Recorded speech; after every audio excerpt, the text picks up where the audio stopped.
The Mexico doubleheader here in Puebla is all wrapped up, and it was easily one of the most eventful race weekends of the season so far, and in front of thousands of fans, we're definitely treated to one hell of a show.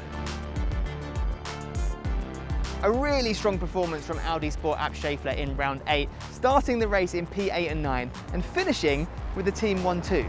Lucas de Grassi made those bold and brash overtakes that we've come to expect from him over the years and got his first win in 22 races or over 2 years. So everything fell into place today for me, and I think luck kind of balances out. We have a lot of bad luck in Rome, and we had some luck today. I felt sorry for Pascal because he drove a fantastic race. Pascal Wehrlein has been disqualified, not declaring the tyres. Is the reason for the penalty for the Porsche. It happened to me in Rome. I know how it feels, and you just have to take it. This 1-2 for Audi is an amazing turnaround in the middle of the season, and yeah, great motivation for the next half. That Audi race pace looks unrivaled. Even with the poor qualifying from round 9, that pace showed true again when René Rast climbed his way up the order from P24, the back of the grid, to 10th and in the points. 2 podiums in less than a year in the championship. René Rast is proving himself to be easily one of the best drivers in this paddock, if not one of the fastest, thanks to double back-to-back fastest laps here in Puebla. Yeah, the pace again in the race was quite okay, I would call it. We saved a lot of energy in the beginning and then worked our way through the field. In the end, finished P10, so gained 14 positions, which was quite okay.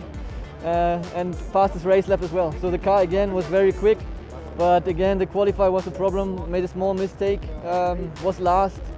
But I think even with a good lap I would have maybe finished 17th or 18th. So Group 1 was today really difficult, and hopefully for the next couple of races it's not going to be that difficult.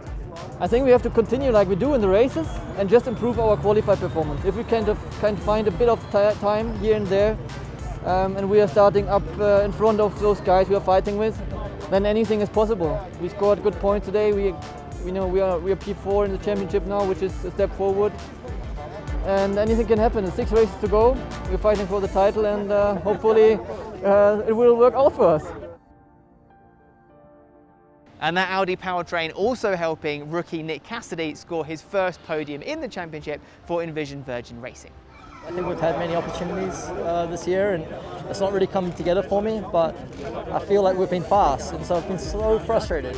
And honestly, last night I was really down. I didn't really change much in my approach for today. I think as a team we did a few things better. Car was a bit better, I was a little bit better, and maybe calm things down a little bit, and the result comes, so really happy. Inside, you know yourself, you know where you're at, and I feel like, oh yeah, like I say, I felt strong, but I've not had the piece of paper to show that I'm strong, and that's been the frustrating point. So hopefully today's changed that a bit. Eduardo Mortara has claimed this weekend as his own. 2 podiums, including the race win in round 9. He puts himself straight to the top of the standings. And because of the lack of points scored by the people that were at the top of the standings before Mexico, Robin Freins, Nick de Vries, Da Costa, Evans, Bird and so on, he's 10 points clear. Before the start of round 9, Mortara was sitting 8th in the driver standings, and now he has launched himself into driver championship contention. Eduardo Mortara wins in Puebla. This weekend, you have to leave it as being one of your best weekends in Formula E. In Formula E, but I guess also in my career. We were not expecting it. It's not that we were not quick, but you know, to have like 2, let's say, races in a row that good in such a championship where the level of the competition is so high. When you look at the list of the drivers and the list of the teams, it's amazing. And I'm over the moon. That is leaving me, let's say, optimistic, you know, for the second part of the season. You know, if we can have again some more, let's say, performances like that, you know, we will be standing there. Now, after that devastating disqualification in round 8, it was looking like Pascal Wehrlein had some sort of Mexico hex, but he showed outstanding character to come back the day after, put another great shift in qualifying and finish the race in 2nd. Only then to have another podium taken away with a post-race penalty. Yesterday what happened was really unfair, and the penalty was for The crime we did by forgetting to tick a box on the computer was wrong, just outstanding wrong. I mean, a fine would have been much more appropriate for that than a disqualification. We didn't do anything wrong or anything illegal. Today's result doesn't change my feeling about yesterday, but obviously what makes me happy is how strong we were the whole weekend. First and second in the qualifyings and first and second in the races. Yesterday on pole and today almost on pole.